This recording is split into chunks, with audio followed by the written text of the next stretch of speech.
Hi and welcome to today's episode, which is going to be all about making mayo, vegan mayo. I've made my own a couple of times before. It's fairly simple and straightforward, but I thought it might be a handy video for people to watch and so you can stop buying it because it's just ridiculously expensive for what it is. The idea kind of got kick-started because I'd just run out of some garlic mayo that I bought at the shop and I'd made kind of a tuna mayo.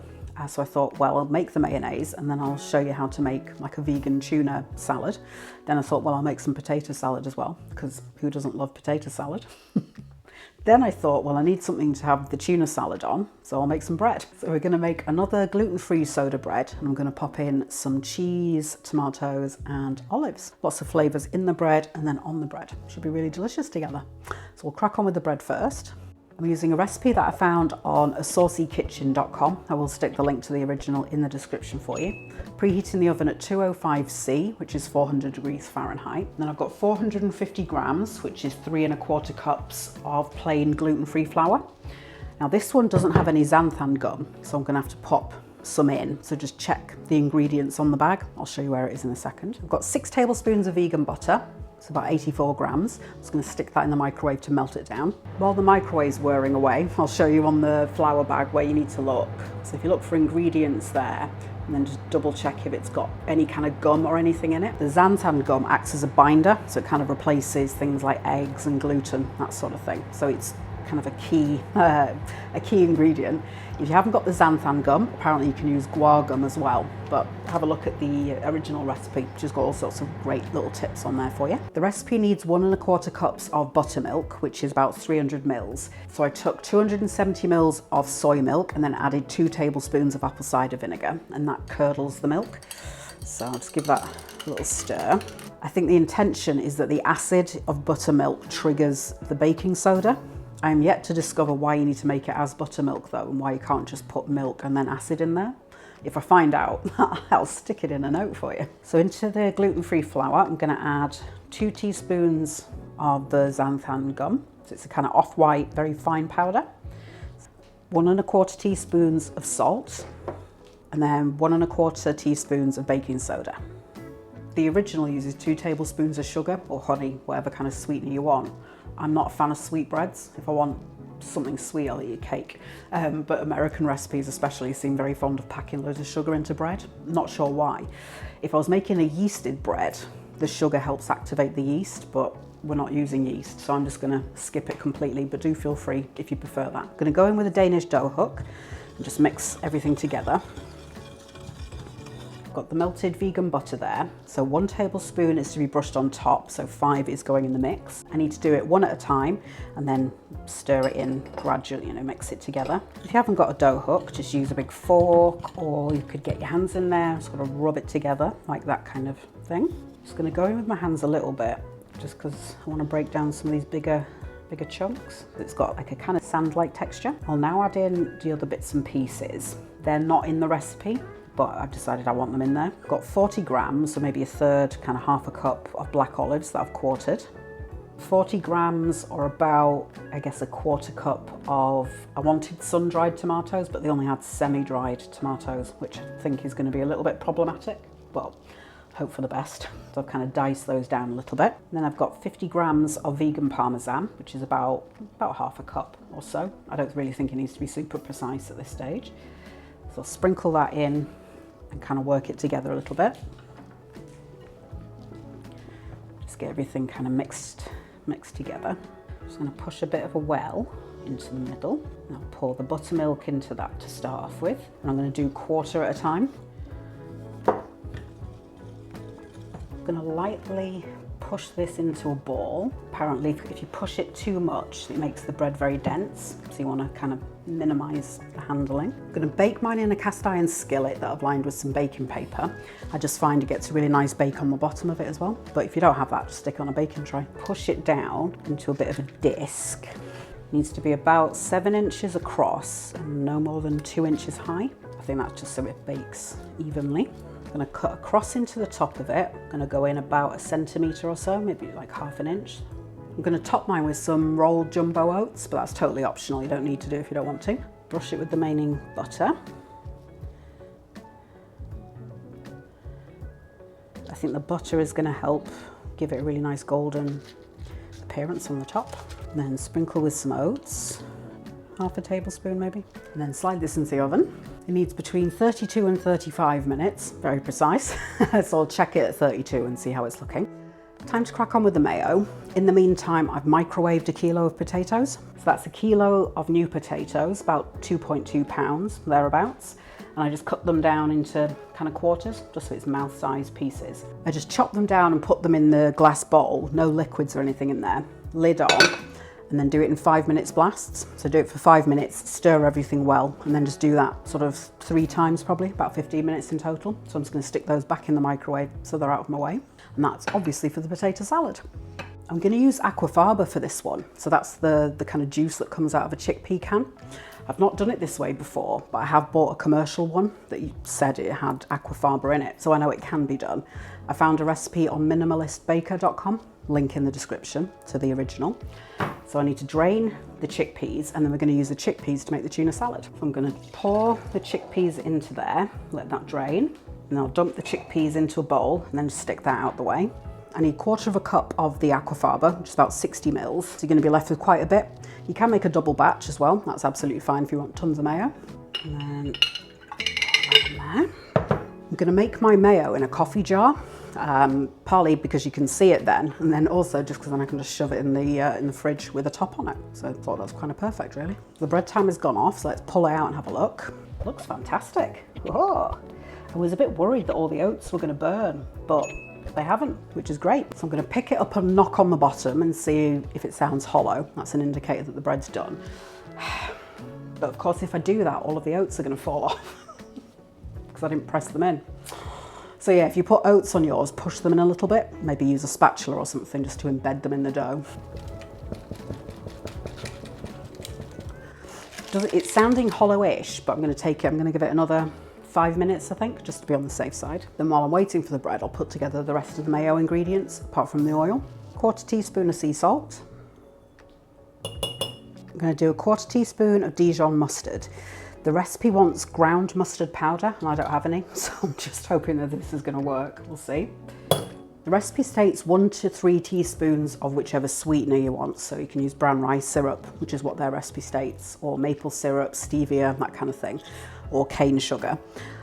That sounds really sweet to me, so I'm going to start with 1/2 teaspoon of cane sugar. Yeah, I've got caster sugar. Yeah, I'd rather add it than not being able to take it out.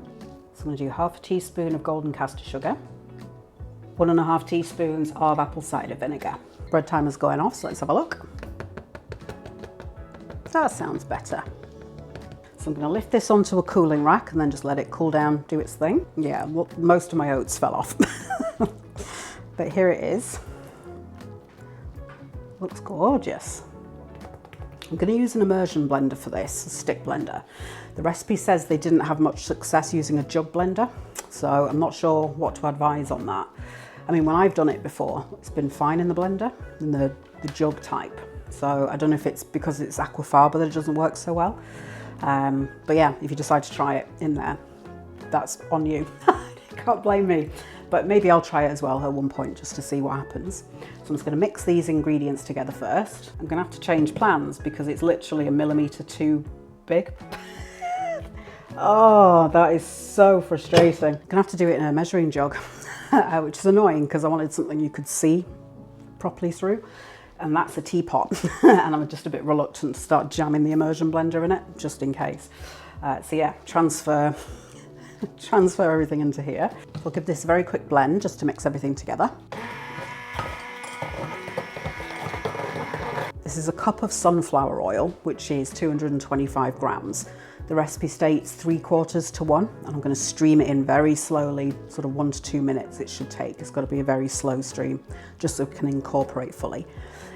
You want to ideally use a neutral oil, so that's why I've gone for sunflower. You could also use avocado, possibly rapeseed oil.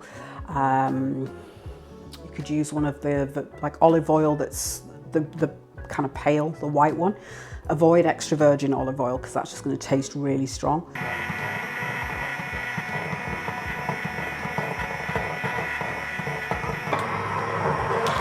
Oh, it's happening! As you can see, it's very thick. Have a little taste at this point, see what it's like.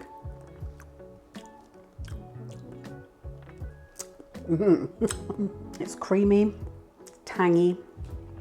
There's a slight sweetness to it, but I'm really glad I didn't put a whole teaspoon in. Maybe do with a touch more mustard.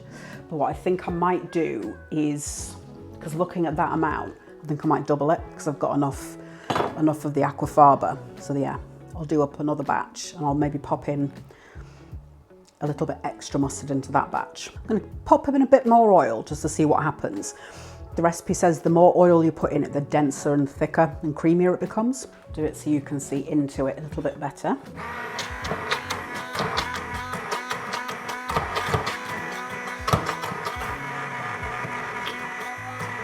Yeah, that's perfect. What I'll do is I'll weigh this and see how much is left, but you know, do it to your own preference. It's about 65 grams left over.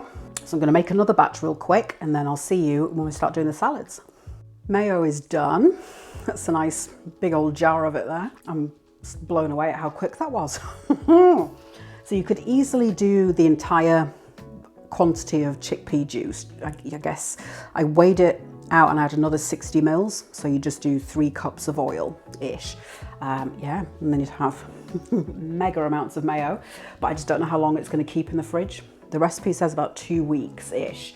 So I just thought rather than doing it and then wasting a load of oil, just do a smaller amount to start with, but I'm going to end up using quite a bit in this, which is why I doubled it. So let's crack on with the salads. I'll start with the kind of vegan tuna salad to start off with because I've got the chickpeas in the bowl. So I'm just going to use the potato masher just to break these down a bit. With chickpeas, the cheaper they are, the smaller they are. That's what I tend to find.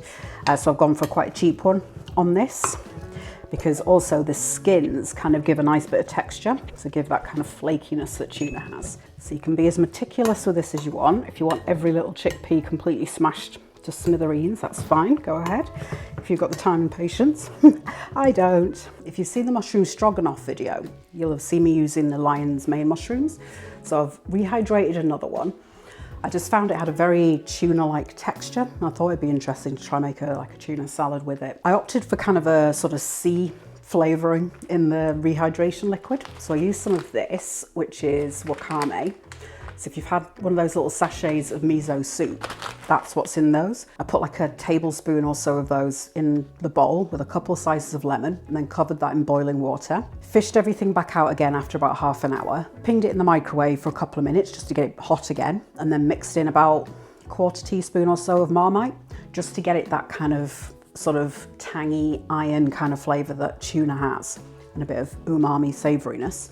And then just soak the mushroom. It's been in there for about 3 hours, I guess, by now. So I'm going to chop that down really fine. So here's the mushroom, all soft again. So I'm just going to squeeze out as much of the liquid as I can. I got a bag of those dried mushrooms from the Chinese supermarket. So they're called Hericium. So now I'm going to get this down into sort of very fine shreds. So I think I'll do lots of thin slices and then shred those down.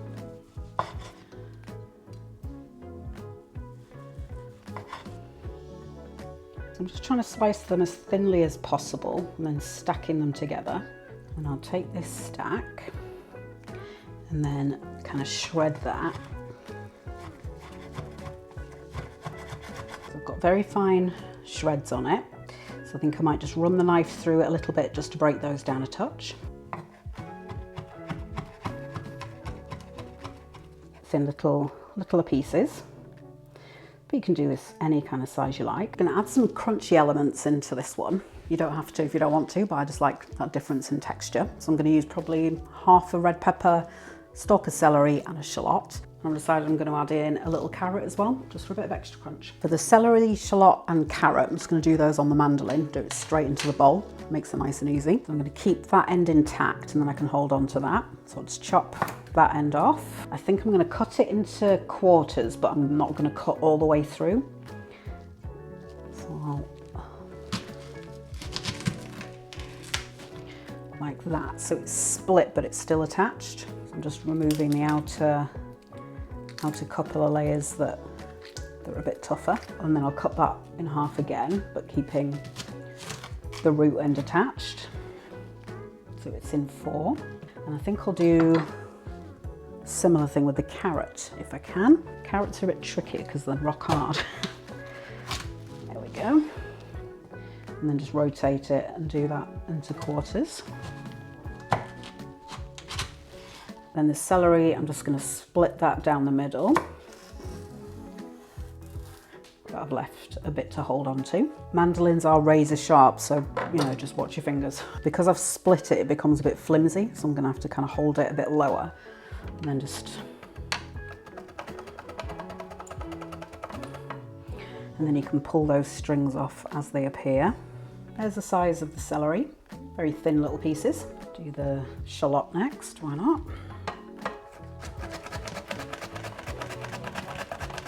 If it gets too difficult, then you just use your knife. And then finally the carrot.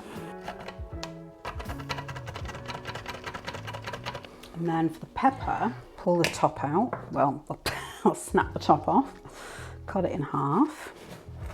Then I'm just going to cut the white bits away, just because they can be a bit bitter and not so tasty. But you don't have to do that part if you don't want to. And then I think I'll do pieces like that kind of big, and then just very finely shred that down. That's that kind of size of the pieces. Time to put some seasonings in the salad. I'm going to use one of these little snack packs of seaweed. So it's like the stuff that comes on the outside of sushi. I'll use a few sheets of this, and it just to kind of enhance that kind of ocean sea fish kind of flavour. I should have mentioned for the mushroom, if I'd have had it, I would have used kombu, which is another type of seaweed, but I think that's got more umami flavour. Feel free to use the wakame, the soaked one. You can mince that down and put that in, but I prefer the flavour of this one, because then this has got a bit of seasoning and stuff on it as well. So yeah, I'm going to chuck that in. So it comes in these little sheets, so I'm going to pull 4 out, I think. Cut it into a few longer strips and shred them finely. Do a good grind of black pepper, 1/4 teaspoonish, something like that, maybe more. Depends how much you like pepper, I suppose. Do a good pinch of mixed herbs, just dried mixed herbs. That was probably 1/2 teaspoon. A little pinch of salt, maybe 1/4 teaspoon. I'm going to shake in some smoked paprika. I just really like the flavour of it, especially in a tuna salad. It's good. So like 1/4 teaspoon of that. And then it's time for the all-important mayo. So I think I'll start with 3 tablespoons to start with, and then give that a mix and see what it's like. So I'm kind of doing a bit of a mashing sort of motion and folding it. Now this bit's going to be very up to you, your preference. If you like loads of mayo, then chuck loads of mayo in. But I like more of a kind of just held together rather than it absolutely swimming. Do 1 more, I think. Then I'm going to have a taste of it, and then I'll probably add in a spoonful of plain soy yogurt as well, just to give it a little bit of tanginess as well. Just because the mayo can be quite rich, and I like to have just a bit of a lighter sort of taste to it.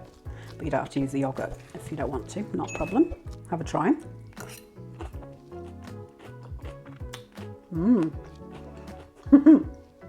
Oh, that's yum. Bit more salt, so I'm doing maybe another 1/4 teaspoon, but the seasoning's very personal. You could put a touch of Old Bay seasoning in there. That'd probably be really good. Gonna add in a big spoonful or 2 of plain yogurt, and try and get ones with no sugars. They just taste much nicer. So I'll put in a big dollop of yogurt, maybe an extra. So that's probably 2 tablespoons. Give that a mix and see what's happening. Give that a try.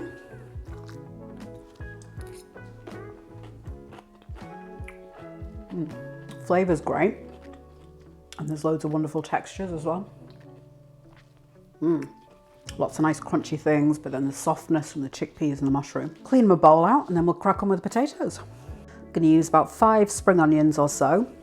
These were a little bit older, so I've had to chop away most of the green part, just because it was starting to go a bit fibrous and a bit tough. So just finely chop those.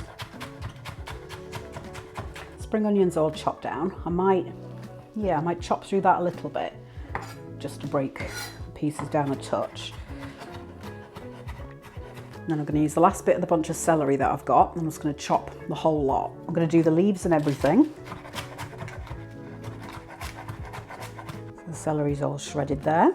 Once you're left with your little celery root, you can stick that in a dish of water and it keeps on growing. Did that, I think, a couple of weeks ago. I'm going to finally slice some fresh parsley. So it'll probably be about a heaped tablespoon once it's sliced, chopped. I'm going to do stalks and all. Before going vegan, I used to put hard-boiled eggs in my potato salad. I just really like the taste and the texture in there. I have made an egg salad before, the vegan one, and I'd kind of thought, oh, maybe I could combine the two, but I'm fast running out of steam. What I'd thought about doing was taking a block of silken tofu, kind of breaking it down into chunks and covering that in black salt for the egg flavour. Then that would be the egg whites. Then for the egg yolk, I was going to make like chickpea tofu, a bit like I did for the za'atar tart and the handheld omelettes. And then again, flavouring that with the black salt, cooking it, and then just cutting that into chunks and then mixing everything together, but not today. I might do an egg salad video at one point and then you can put the two together. The flavourings in this one are going to be fairly mild. I'm going to let the ingredients, you know, speak for themselves rather than putting loads of stuff in here. So I'll do, yeah, a quarter teaspoon or so of salt, good grind of black pepper. Could use some garlic granules in here, maybe a quarter teaspoon, thereabouts, just for a bit of an extra kick. And I'll start with, again, 4 tablespoons of the mayo. Yeah, I'm definitely glad I I did that second batch, otherwise it'd all be gone. And then I'll give that a mix and then see if I want to put any of the yogurt in. I'm sure it will, but you never know. I like doing the potato salad when the potatoes are still a bit warm. I just find it helps the dressing kind of disperse more equally. Yeah, it's lovely. But yeah, I'm going to do, I think, 2 of yogurt, just to get that kind of bright, vibrant tanginess. But feel free to do all mayo if you want. You really just want to gently fold, otherwise you're going to start breaking down the potatoes. There we go. So they're looking beautifully dressed. I think I'm going to put some more black pepper in. Salt and pepper and the seasonings, they are very personal. Like I use a much less salt than a lot of people I know. I'm horrified sometimes with the TV chefs, but I've kind of trained myself not to use so much. So always do it to whatever you like. Just put a bit in, try it, and then you can always put more in. But you can't take it back out, you see. I'll have a quick clean down, then we'll crack the bread open and do a bit of eating. It's time for some bread and salad.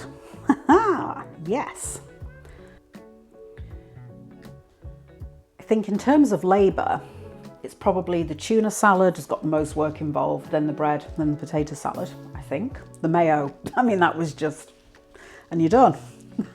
That's going to be dangerous, I think. Yeah, so let's dive in and then I can start talking through some variation ideas that have been popping into my mind as I've been cleaning. So I'm going to slice some of the bread off and see what it's like inside. It's quite a dense bread. It's not as light as the other soda bread I did the other week, but it feels really nice and moist. I know people hate that word, but I'm not going to say slightly wet bread because that's just not right. I'm just going to dive in this on its own. I can't see much of the tomato, so I think my concern was valid, that because they're semi-dried, it breaks down quite easily when you start mixing the dough. So definitely find fully dried, like sun-dried tomatoes if you can. But I think the flavour is going to be incredible. It's got a really nice chew to it, so it's not like a big mass in your mouth as you start working your teeth through it. It's not dry at all. The soda bread that I did with the chicken liver pate, that had a much more open structure, but this, I think I prefer this because it's much less work because the other one I had to break in that coconut oil. So this feels, it feels lighter. The other one was more scone-like because I think there's like half a cup of oil in that, whereas that's just got like a quarter cup. And the olives are there, parmesan's there, the tomatoes are just there in places. But yeah, that's a very, very tasty bread. I'm just pulling it slightly just so you can possibly see some of the structure of it. I just don't want to manhandle it too much. But yeah, I initially worried it was underbaked, but it's not at all. I think it just must be quite a dense bread because I didn't do tons of working it or anything when I was shaping it. I just sort of did the minimal amount. So it's not like I overpacked it or anything. Piled on some of the tuna salad, and you can see it's not collapsing or anything, so it has got a nice, good body to it. So it's just not gonna fall apart as you try and lift it into your mouth or anything. Have a bite of that.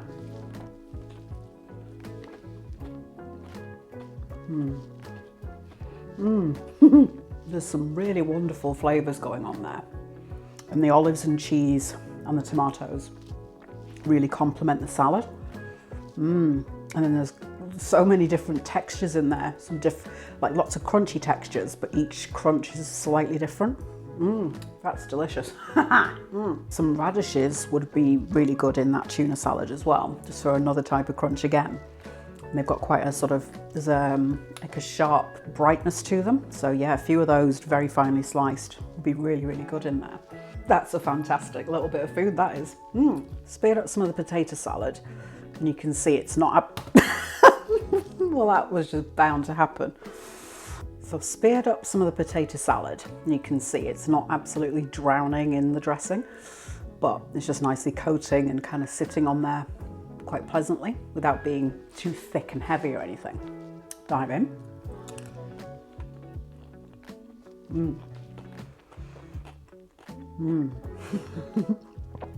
mean, it's just a few simple ingredients, but together, it's like the Beatles. The thing I really like about cooking potatoes in the microwave is that it doesn't introduce any more water, so the flavour doesn't get kind of diluted, so it's just pure potato heaven.